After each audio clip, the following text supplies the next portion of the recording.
as the executive dealing with artists, I imagine that you've sat in at least one or two pitches from time to time. So what would you say separates a good pitch from a bad pitch? And is there anything that you think filmmakers should know or the creatives should know going into a pitch that could help their chances? I love it when people ask this question because it's an opportunity to spare everybody, the bad pitch. And that's why we're here. I love that. The three of us are doing a service to the entire industry. What's up, everybody? Welcome to Hollywood Unveiled, where we pull back the curtain on the Hollywood entertainment industry and get to know the people and stories behind the magic. I'm Jake. And I'm Logan. Logan, today we have an awesome guest. She's so delightful. Oh my God, yeah. Producer Kathryn Tyus-Adair, former Senior Vice President of Original Programming at STARZ, where she has championed, developed, and overseen production of series BMF, Blindspotting, Run the World, The Serpent Queen, Step Up, and Vida. She's also developed and served as a production executive on Outlander, Power, and The Spanish Princess. And Logan, it was a blast. She has some amazing stories for us. Just a true joy of a human being to have on the show. Yeah. I know. And she really does shed a lot of light on what it is that someone in her position does when it comes to bringing these big shows onto these networks. And I think this has been an incredible story. It's the first time that we've had someone who has like executive in their thing and kind of seeing what that entails. It certainly changed my perspective on what an executive in the industry kind of means.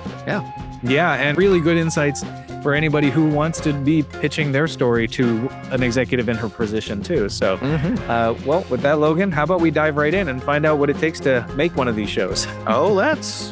All right, well, let's just dive in with producer Kathryn Tyus-Adair. Kathryn, thank you so much for being here. Thanks for having me. Happy to be here. It's been such an honor to meet you and to have you on here. We've been trying to get this to happen for a little while now, and I'm so glad that we actually got you here. You've got an incredible filmography and work history that I am really excited to dive into and learn all about. But let's really start from the beginning. I need to know, how did you get into this world of film? Where did you start? So my entrance into the industry was it wasn't accidental, but it certainly wasn't planned. I grew up in Columbus, Ohio, and I would go see. I just like everybody else, I love movies and television. But I would go see films at the kind of art house theater there that I read a review. This was like a high school student that I'd read reviews of, and nobody else knew what I was talking about. And one of those films, by the way, is one of the things that really inspired me to get into production or into development and production into the industry.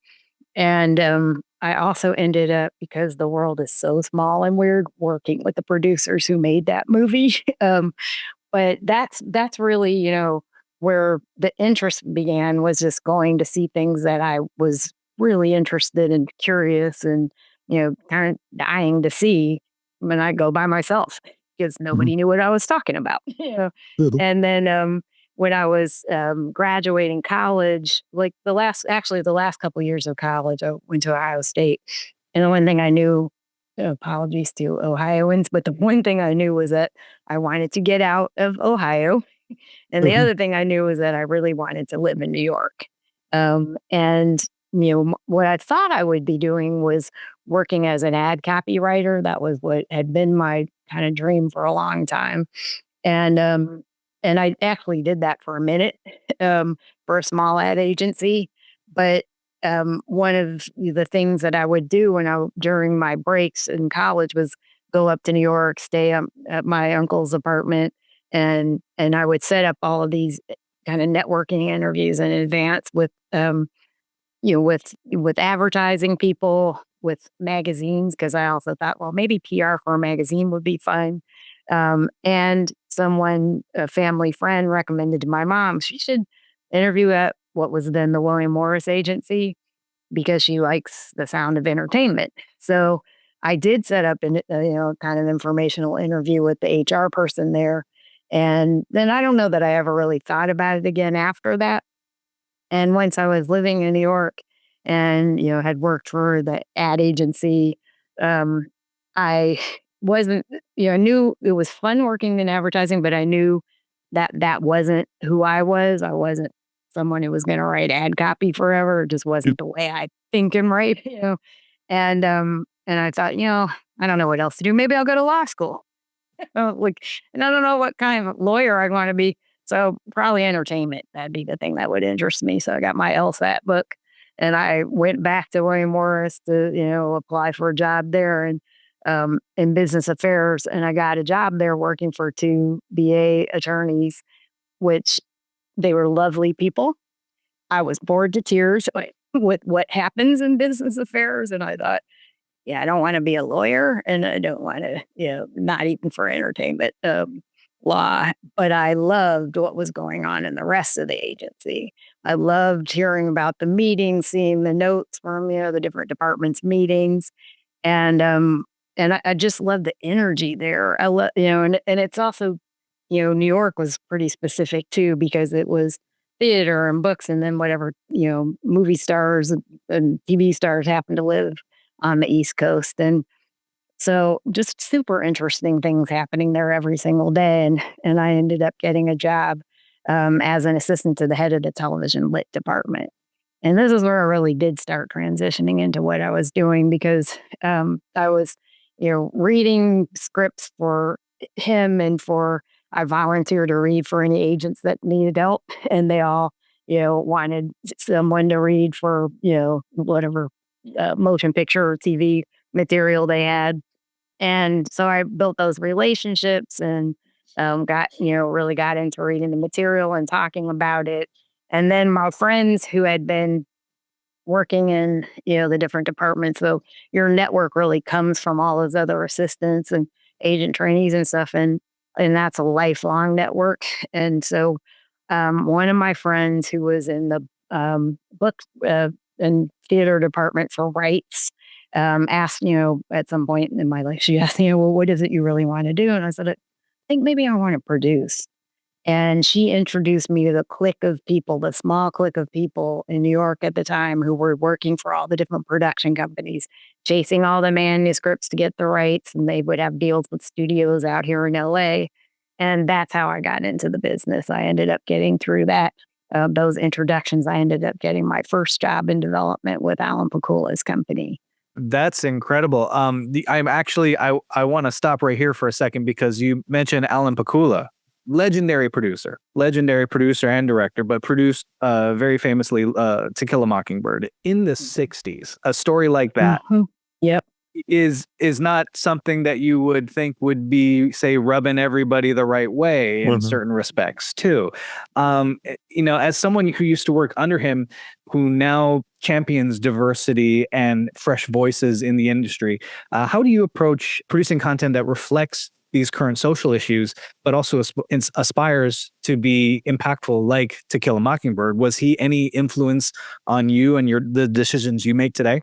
I think I've just always been the person that you met, and I think I already would be sort of lockstep with Alan, when it comes to the need to tell stories like that, the need to present people in, all sort of aspects of humanity. That's what I love about what I do, and it's why I do it.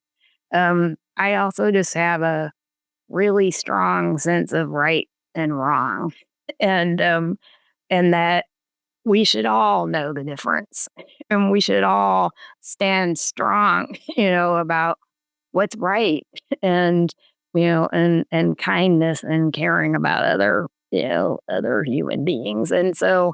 He was for sure influence with just how brilliant he was, and his passion for the projects that he made. And I loved how collaborative he was. It's just an assistant to his head of development. It was really 4 of us in that office, Alan and Alan's assistant and my direct boss and me. And the office was on Columbus Circle, which was so not what Columbus Circle is now. And it was in an apartment. There was this big apartment building where different people, I think Barbara Streisand and her producing partner had an office there too. And so it was very like a homey, intimate setting, and deliberately so, because that's just how he rolled, And so I think, because I'm drifting off from the question, but I think Sure. in terms of, how he inspired me, I think it just felt right being around the kind of storytelling that he did. One of the things he was working on while I was there was, and he ultimately ended up not doing this. I don't know what exactly happened, but he had the rights and was developing Friday Night Lights with Buzz Bissinger. And I told you I grew up in Ohio. I hated football. I went to Ohio State. I hated football. And Alan asked me to do an outline of the book and character breakdowns. And I remember thinking, oh my God, I have to read this book about football. I don't care about any of this. Right. It's a torture. And but the book, the stories are they're about football, but football's the backdrop and football's the catalyst. And they're really about human beings in this place with, these dreams and, the diversity, but the common interest in that way to get to the dream, even if it's in your moment as a high school player that will never go beyond that, or how to get out of this place, or, whatever that is. And I was absolutely riveted. And I think, again, to the question of, how he inspired me, I think his attraction to a story like that, really forced me to open my eyes to engaging in a story like that, to lo and behold be rewarded with, how much this was for everybody, really for everybody. So, Yeah. And actually, on that note, because one of the questions that we also kind of preliminarily ask are some like your film influences and movies that kind of really spoke to you. And I noticed like when Jake popped those up that a lot of them do really deal with like lower middle class stories and characters and like class expectation. mm-hmm. So is that also in part kind of what draws you to those stories? Because like I know me personally, like Citizen Kane is always the big movie people point to, but I look at that and I go, it's like rich white guy problems. I don't care. So is it something about like having these more accessible middle class stories that kind of make them something that more that draws you in? Mm-hmm. In answer to the question of does class play a part in the kinds of stories that I want to tell and that kind of thing. I mean, it does when it does, but it isn't a driving force in how to tell a story. Like the things that I've been watching with, kind of ferociously or something like that, a ferocious appetite for the, White Lotus. I've been obsessed with White Lotus every single season. And I just hated that it was over when it was over this season, and I watched it and I'm like, nothing's happening this entire episode, and it's glorious the way nothing happened, the way we run at it and nothing happens. And that was to me the same thing with Succession. And I know I'm talking about TV shows, but I'm watching both, like everybody, right?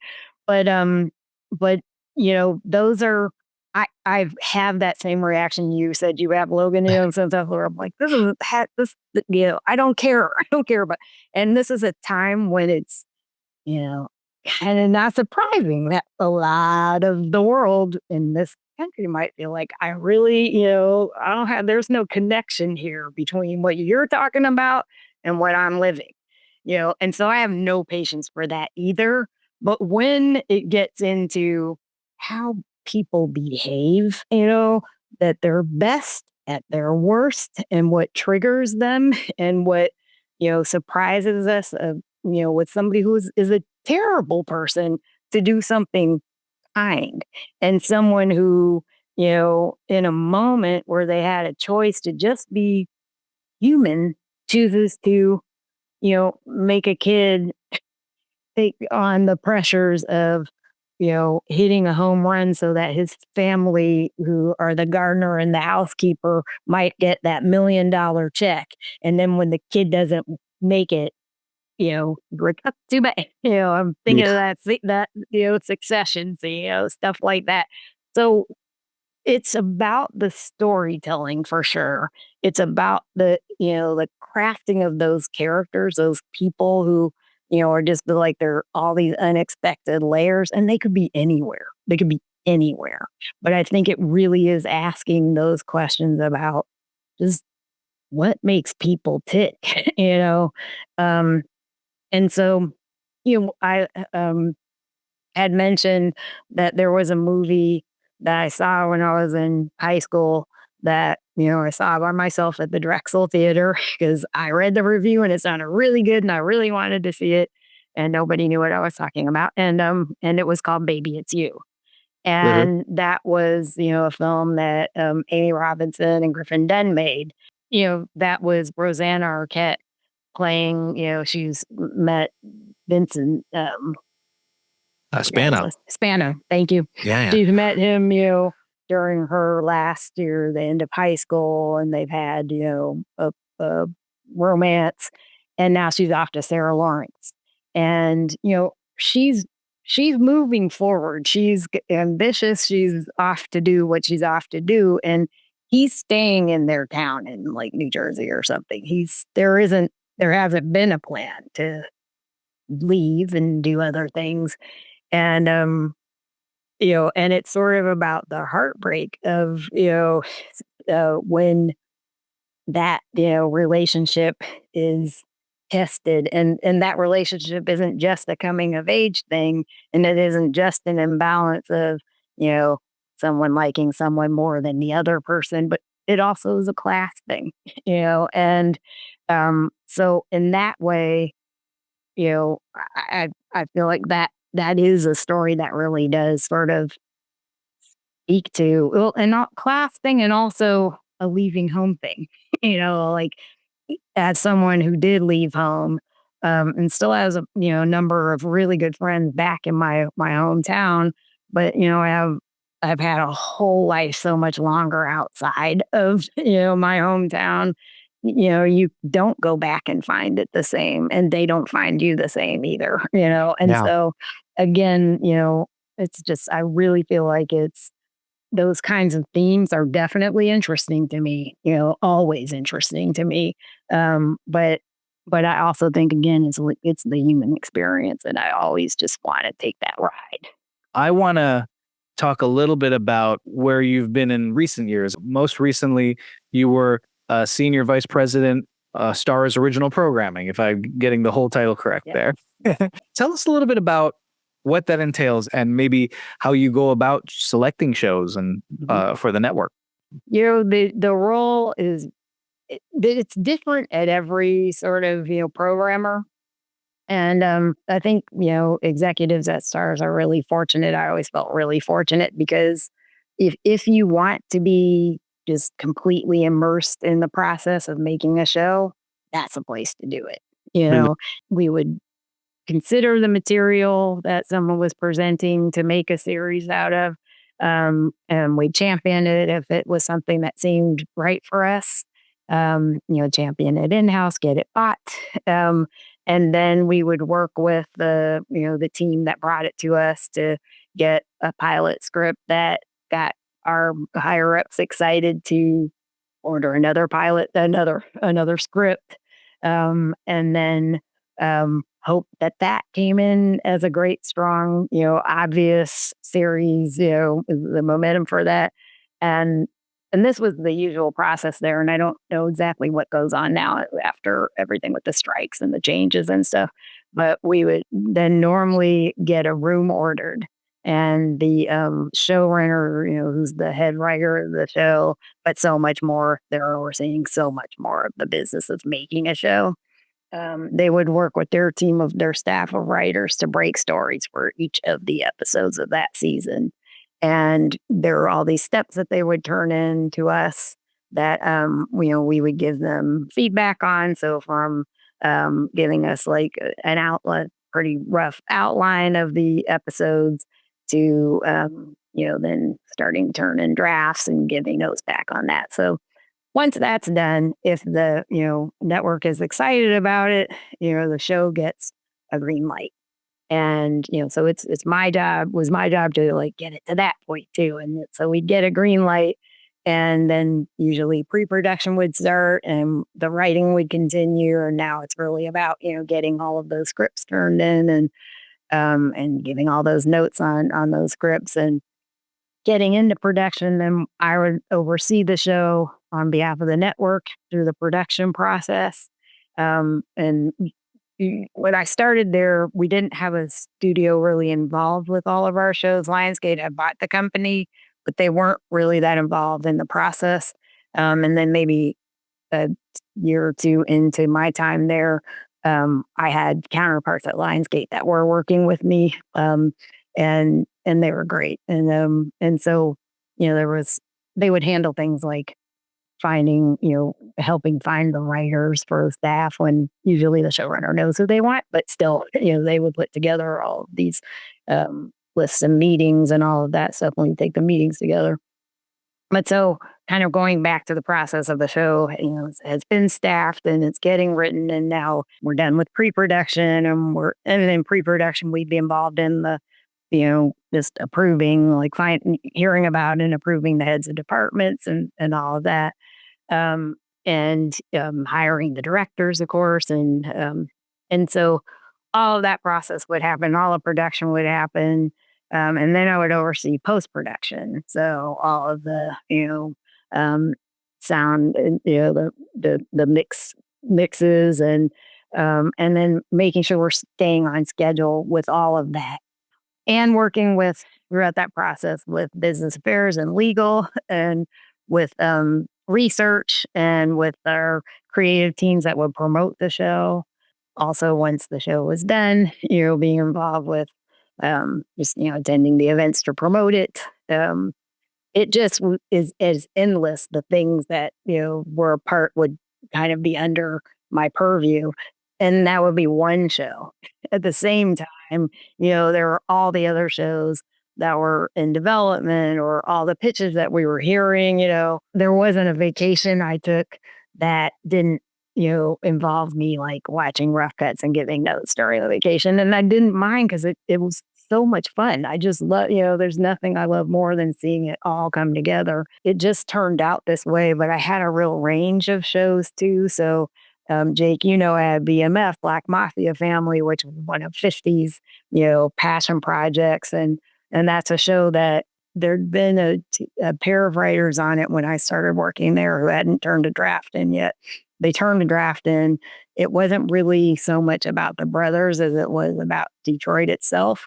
And the interest was in the brothers, because there are these iconic figures who I knew about from where I'd been, a couple of other places before, production companies, and just these legendary figures who, while I wouldn't normally think of myself as someone who has to watch, and make the drug dealer show, this was about brothers who were the best thing that could ever happen to each other and the worst thing that could ever happen to each other, who had this thriving business that, they managed to, I think they made it like, I can't even remember how many years, but a long, very successful ride that, was dependent on their collaboration, but their relationship was also the undoing of it.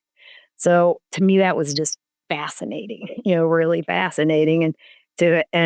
And we had a showrunner who just knew how to bring, a new writer who had worked on some other shows at STARZ, who came aboard, and he turned in a pilot that just was full of sort of a love. He was from Detroit, so a love of Detroit, and he was from Detroit back in that time period as well.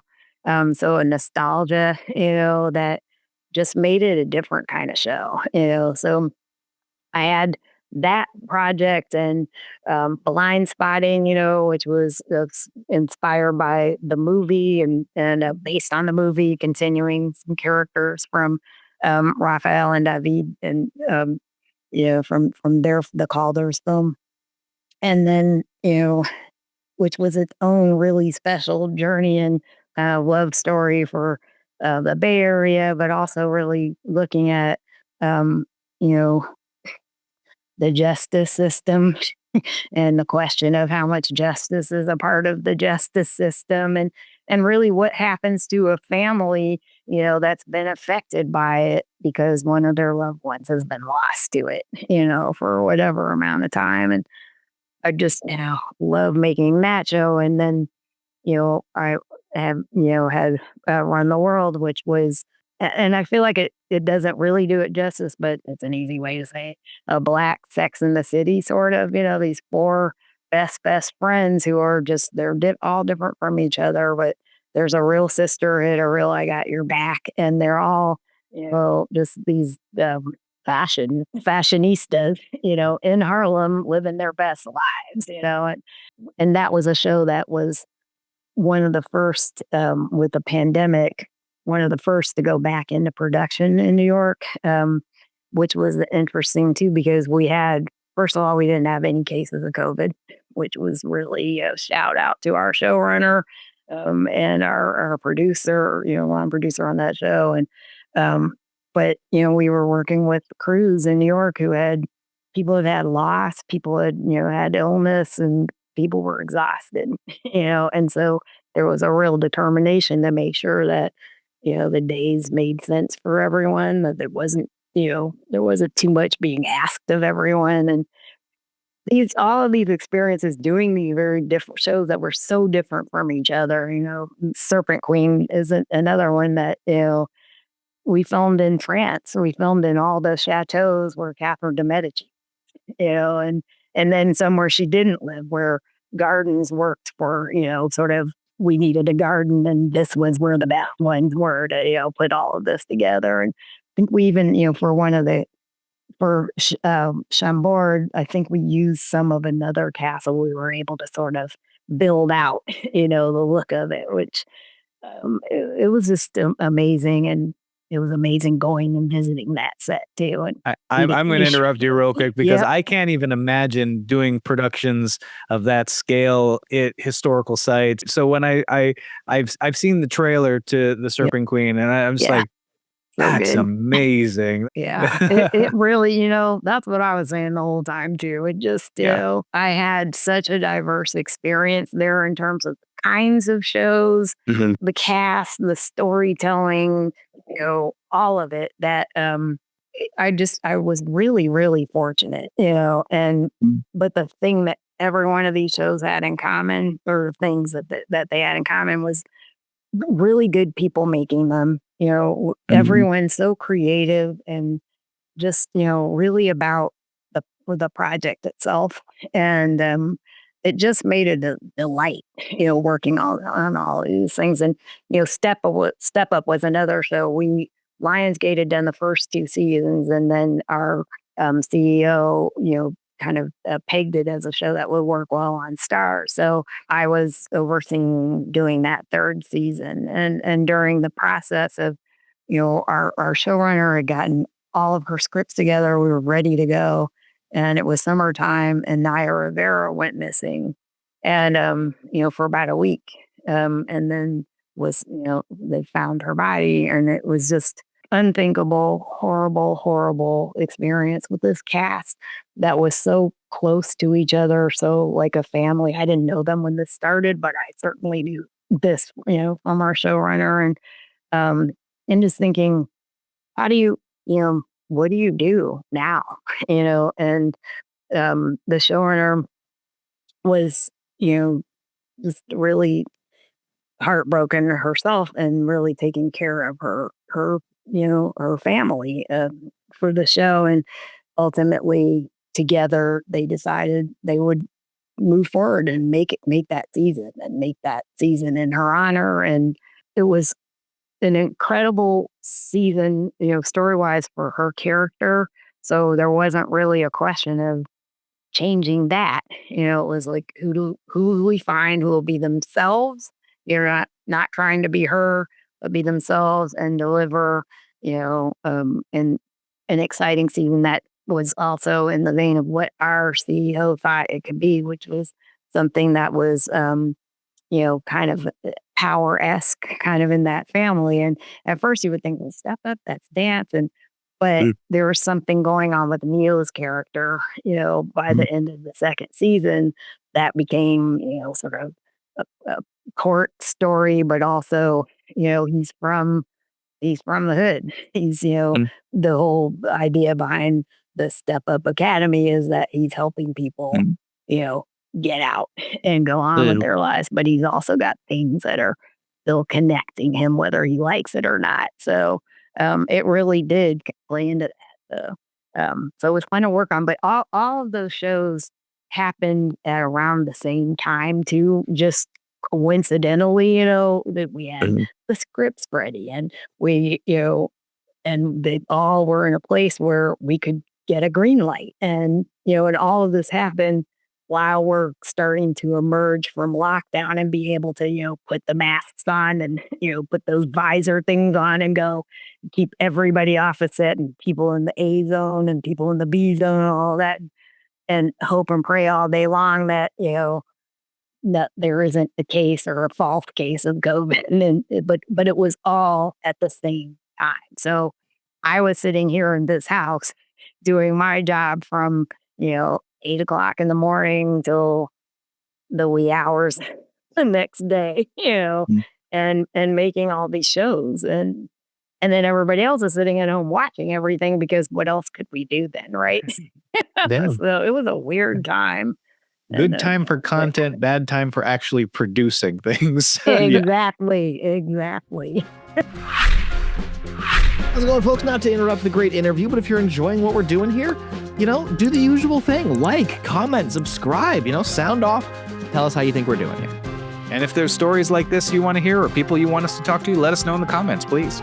Oh, yeah, we're always looking for more fun folks. But speaking of, let's get back to this one. What do you say? Sounds good to me. Now, I am curious to ask, with all of the different shows that you were putting together there, how did you approach them differently when you were doing something like Black Mafia Family, which is an original concept, versus something like Step Up, where you're stepping into a pre-established framework, show, and structure? Well, again, I have to, shout out the people creating the shows because nobody made that difficult. Quite the opposite, and I also think that their communication can be really protected in the process, and especially when you're, an executive and you're working with creatives. And I could be wrong about this, but I found that as much as you can communicate with your creative team, it's all for the best, like it not only breeds a true sense of trust, but we all want the same thing. We all want it to be rooted, whatever. And, sometimes there are things that, for instance, in answer to your question, so that existed already and now it's ours. I wouldn't pretend to know how they made that.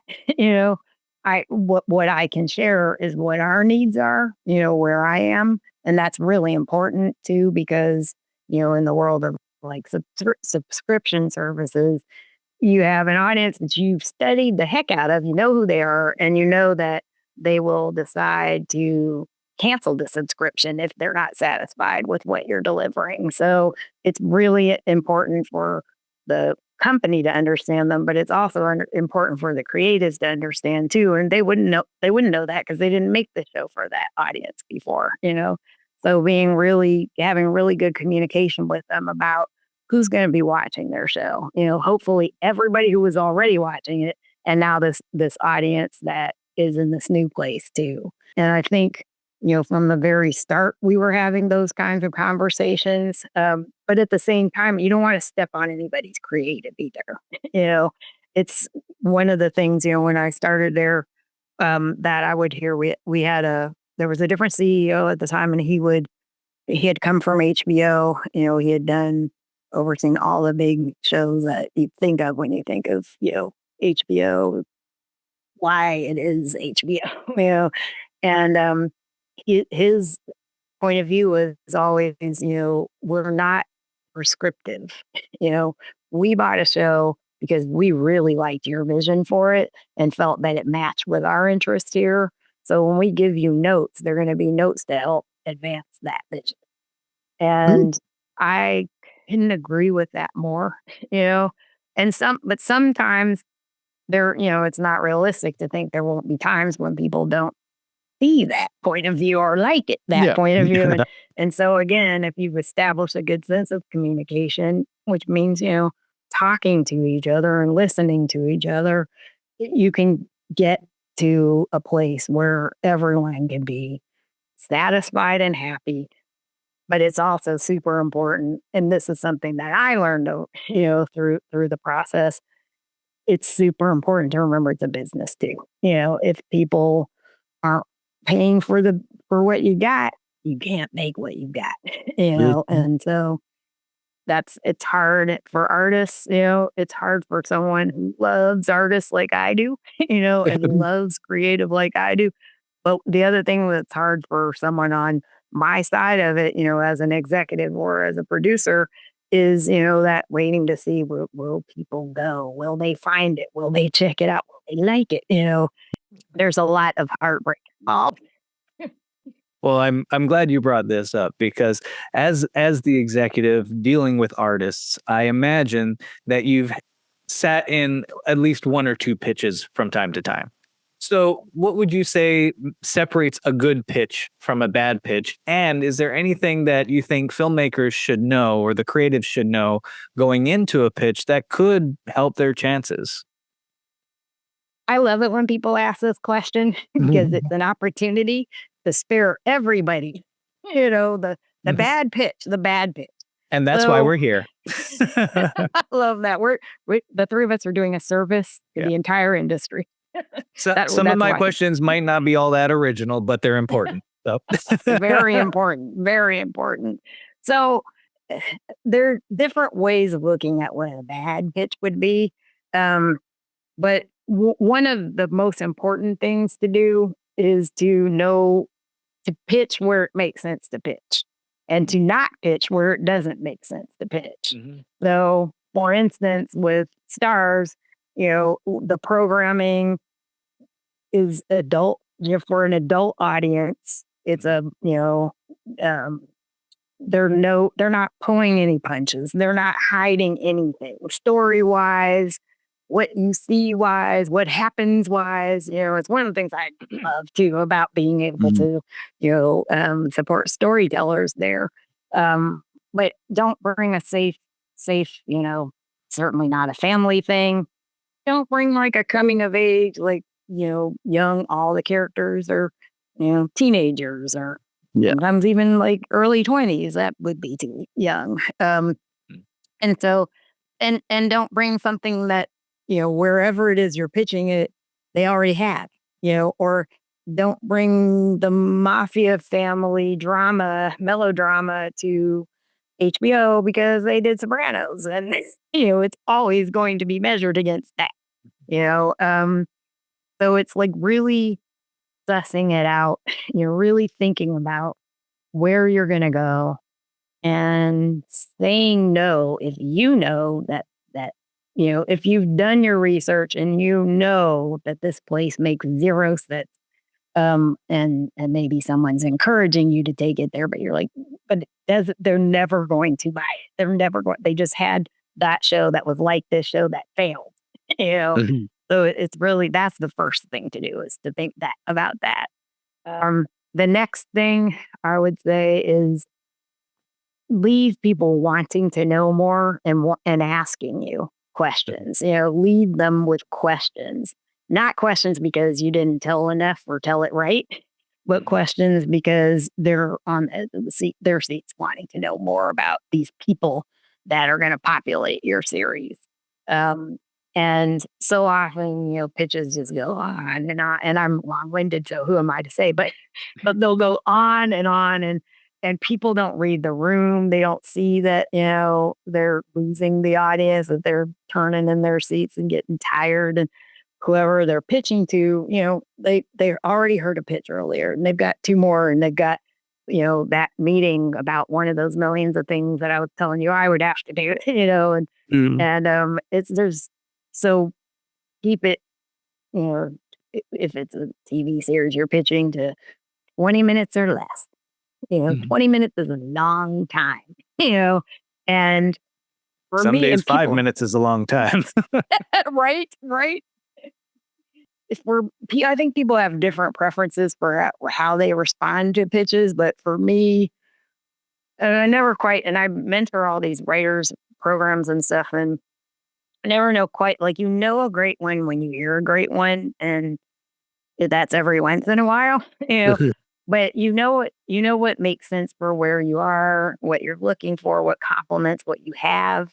But I feel like when I'm watching I feel like the best thing someone can do is think about if they watched this show, why would that be?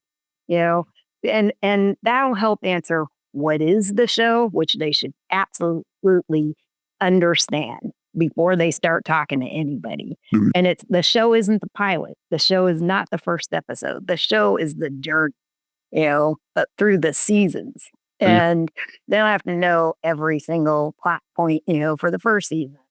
They don't have to know that, but they have to know that, using Succession again, that this is about a family whose patriarch they think he's about to retire, and they're jostling for who is going to be the heir to the throne, and that's certainly what that was, until the bitter end.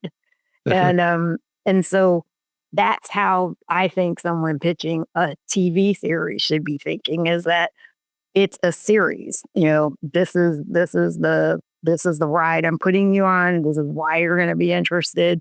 They would know who those characters are in that family, so that, they're giving you a sense within that 20-minute time frame of who you're going to be spending time with, what Shiv is like, what Roman's like.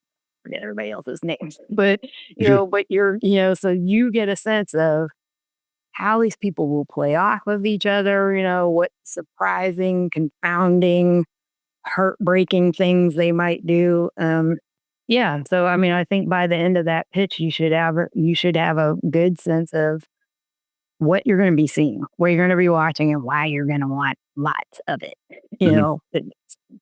I love that you brought up mentorship there, mentoring people about pitches and things like that. Yeah. Throughout your career, I know that mentorship played a big part of your life in all of this. And I'm curious, what does mentorship mean to you at this stage of your career? And are you taking anyone on? Because I'm looking for one. I love it. I'll mentor you, Jake, happily. So, someone asked me a couple of years ago, and it was a man who was a big, like, higher up executive at a studio. And he asked me, he was talking about someone who mentored him, maybe more than one person, and, how much that affected him. And he then asked me, and he expected a certain answer, and nice guy too. But it stands out because, he asked me, did you have a mentor? Who was your mentor? And I think the answer that was expected was yes, and then I would go into my story about the person who mentored me. And there have been wonderful people who have, helped when I've reached out to ask for help, but I can't say that I had a mentor. When I came out here from New York, and when I went to New York, I got myself into the business, and I advocated for and thought of what to do, and, with no blueprint at all. And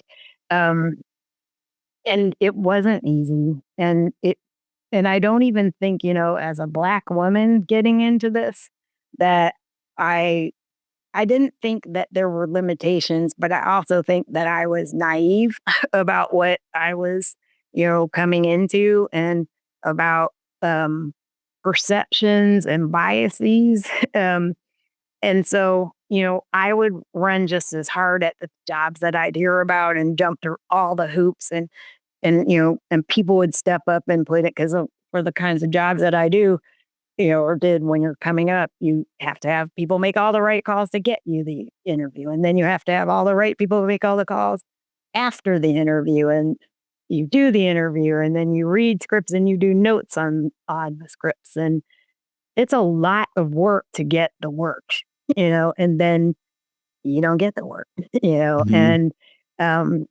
and so, and why that is, who knows, you know, but I will say that Hollywood looked a certain way for a big chunk of my career, and then it's finally started to change a little bit. And then it changed a lot for 5 seconds.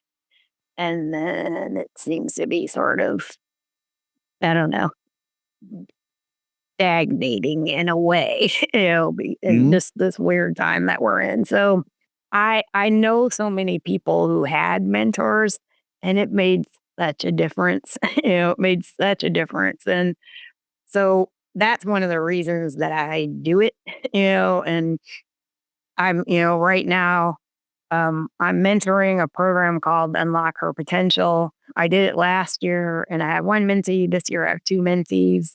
Sophia Chang started this program and out of New York, and it's New York and LA. They do a lot of different things in the industry. But I happen to be mentoring people who seem to be interested in writing right now, but you could kind of have a lot of different interests. And um, I just, it feels really good to know that if people have questions or they want guidance or they want expertise, I can provide that for them, or they want help, with how do I get into this? And, hopefully she can help me. And, if I can, I will, and to know I maybe didn't have that person, but I can be that person for someone. Oh, absolutely. That I think Okay. that's an incredible take on it too. The idea that there's something that you didn't have that you can provide for somebody else. That's a especially now. Especially now, Yep. it's only getting Yep. tougher right now. So I Yep. imagine some of the advice that you give your mentees along the way, you're like, I think will work. I don't know. Mhm. Very much so. Very much so. It's, nobody seems to know what's happening with the industry because of the technological changes that are happening now, Yeah. and our people, I've been going to AI panels and like Mm. just learn more about it because I've been so Mhm. Mhm. scared of it and about it. And I Mhm. still am. Mhm. um, I went to Content London, the big conference for television in December, and attended a couple of AI panels there. And I went recently to another one that the Television Academy had a symposium that was from like 8:30 in the morning to 1:30 in the afternoon on a Saturday afternoon. Oof. And at 8 a.m., it Mhm. was there was a line snaking around the building to get into it. Wow. And this was all the peer groups from the academy, because Yeah. everyone needs to know, what they're dealing with. And yeah, so, and so we all know more from having listened to those panels, but we still don't really know what comes next. What we do know from having watched what happened with the music industry, I mean, Mhm. I've been around a minute. I've seen all the different ways you can, play music, and I'm the daughter of a musician, the niece of a musician, the ex-wife of a musician, the Mhm. ex-girlfriend of a musician. Like music has been, and it probably is why I got into entertainment because, you know, to my core, I've been around artists and Mhm. entertainment my whole life. And, I want musicians to be paid every cent that they should be paid and then Mhm. some. But I also really like access to music. And I feel like I've learned so much more music than I would have otherwise by being able to stream music.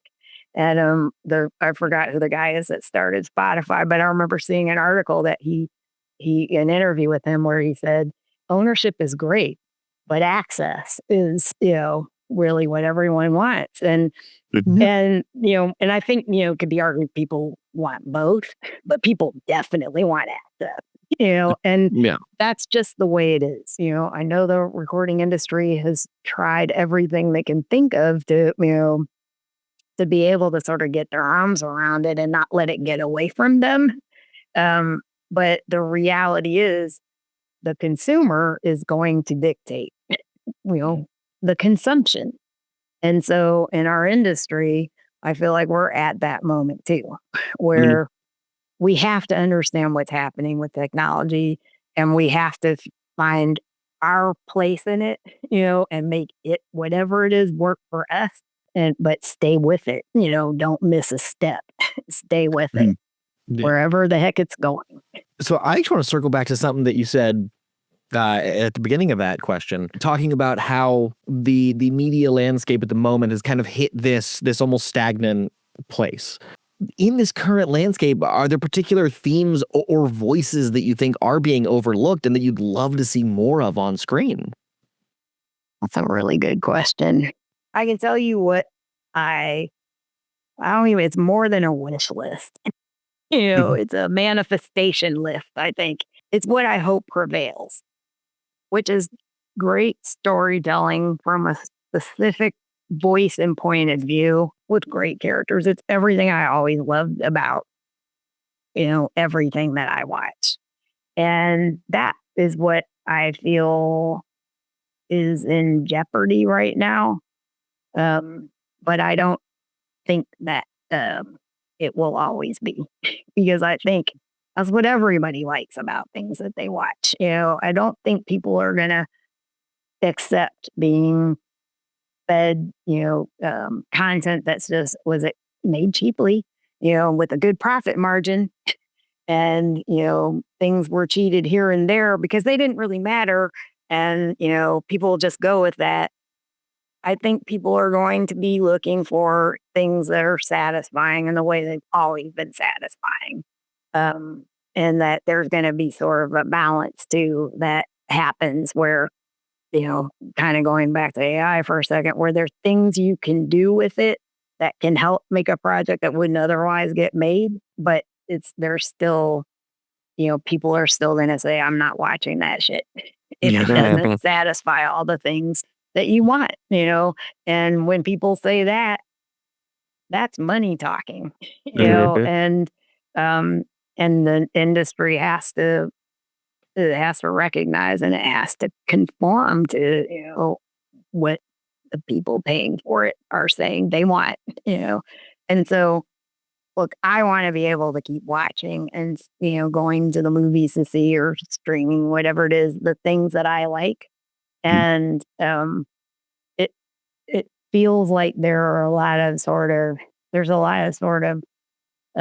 risk assessment going on with the choices that are being made, about what to buy, what to make, and all the great stuff. It just got made and everybody talked about it and loved it, and then everybody else wanted to see it and loved it, and I just feel like that's how it's always going to work. I hope so.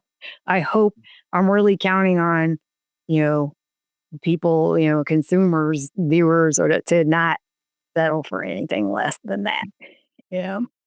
You mentioned that you were more worried about certain types of stories not getting told then. Like, when you said that made me think about how oftentimes people want to complain that, oh, Hollywood's not making enough original stuff, but they are, just not enough people are watching them to make them profitable, of course. And now with tariffs, taxes, so on, we're looking at a time right now where it may be more and more difficult for the independent or the small films to get made. What do you see in the future for that? And do you see a way for these smaller stories to get told in spite of whatever circumstances might be coming our way? That's another good question too. And right now, these last couple of weeks, like, if you were asking me that 2 weeks ago, 3 weeks ago, I think I'd have a different answer than I have today. One of the things that I've been working on lately is an independent film, and we need to raise financing for it, and it's a project that has some scenes that would be in Europe, and that and it has a European director, and so those things can make it cost effective to film there, and to take advantage of the incentives and all of that stuff, and trying to do it. The rest of it is that it's a period piece too, and set in New York, and it's just, it was a budget that compared to so many others isn't big, but it's still too big, for what could probably be raised and for what the project demands, So, there's been a lot of exploration of where in Europe this could work best and how much, could be saved. And, I've talked to friends there who, one of the scenes that we need from there would be in Paris. And I talked to a friend there who's a producer, and she said, "Why would you try to do this in Paris? Nobody's filming in Paris right now. We're all filming in Budapest and Prague, because Paris is the most expensive city to try to film in. And then I think logistically it's hard to film there too. There are stages in and I mean, why would you film in Paris? Because it's Paris, right?" And I was there with Serpent Queen. We didn't film in Paris. We filmed in Loire Valley, and it did make that project and the other costume dramas that we did at STARZ, were all with,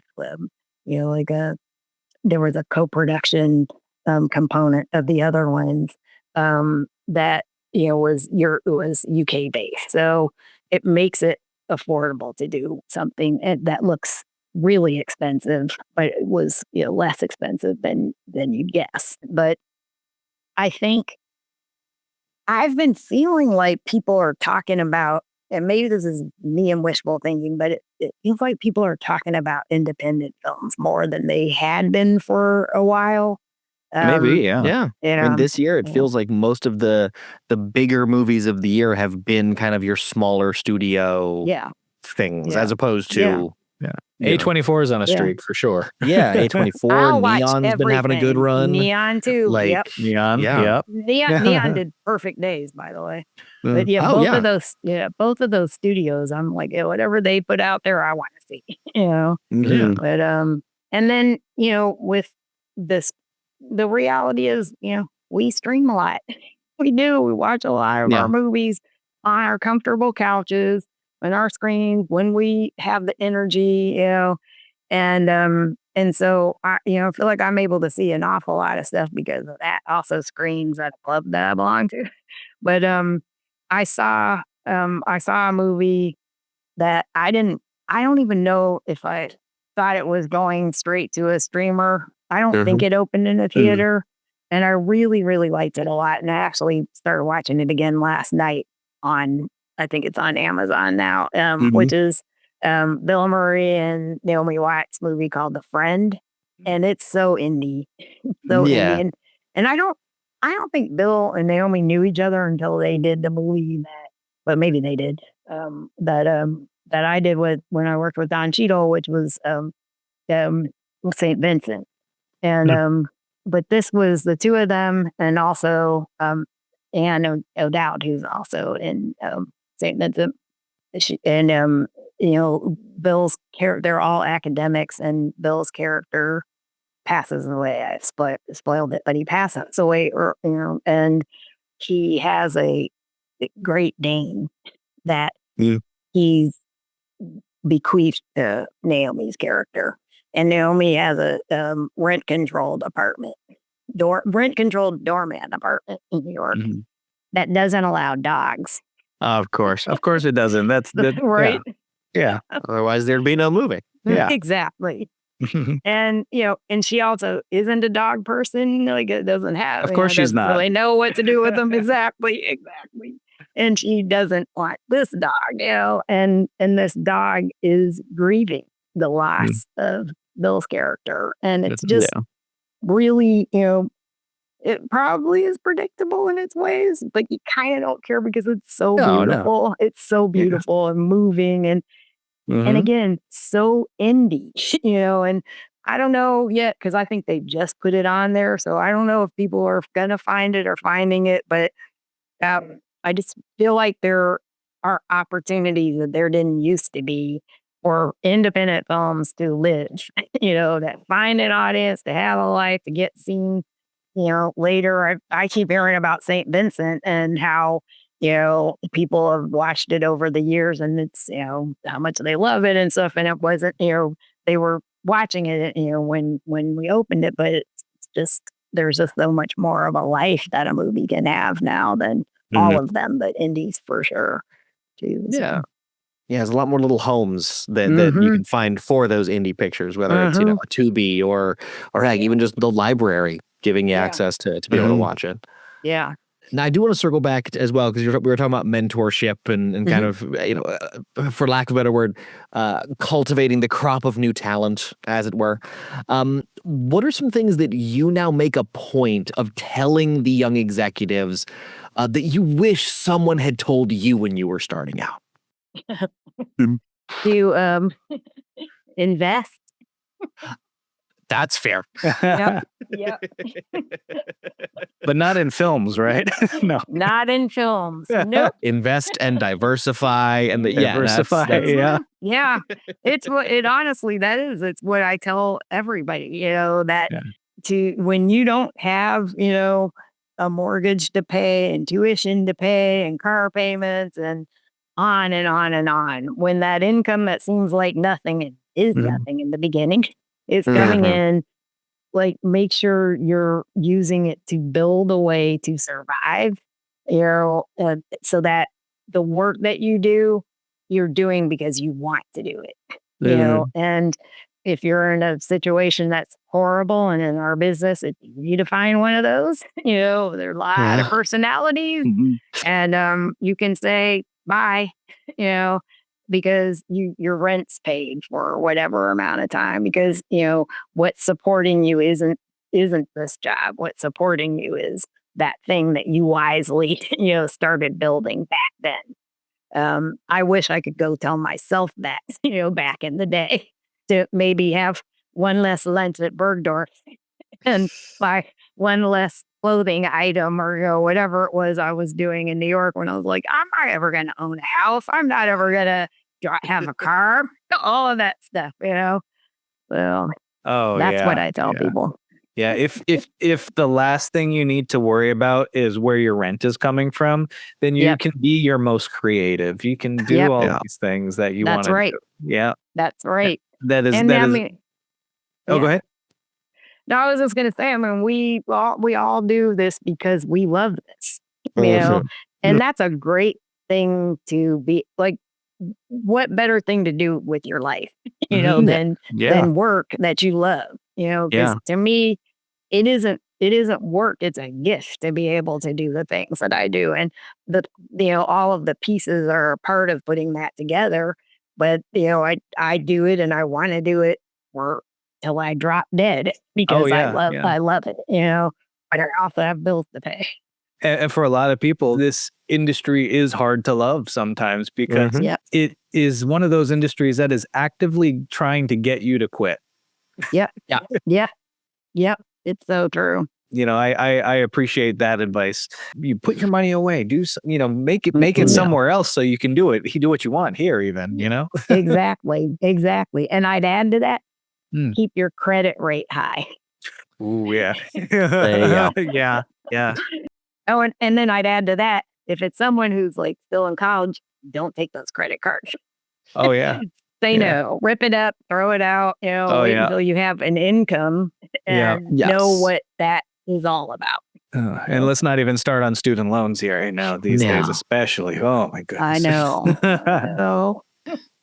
Well, Kathryn, we kept you for so long. I appreciate the time you've given us, and thank you for having me. We are definitely going to have you back on because we have a lot more questions, and we need to go into this more. So, thank you so much.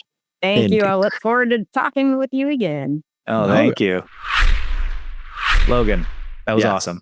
Like she's fantastic. Like we got some really good answers.